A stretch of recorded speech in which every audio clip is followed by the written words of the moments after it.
How to create an alias or park a domain in cPanel. Before parking a domain, you need to update the name server of your domain you want to park to your main domain name server. Parked domains or domain aliases make your website available from another domain name. Now let's learn how to park a domain.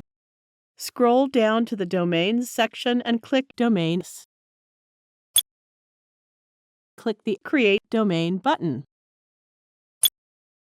Now enter the name of the domain you want to park in the input box. Now click the Submit button.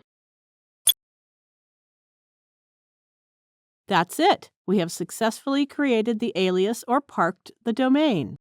See the created domain. Here it is. Thank you for watching.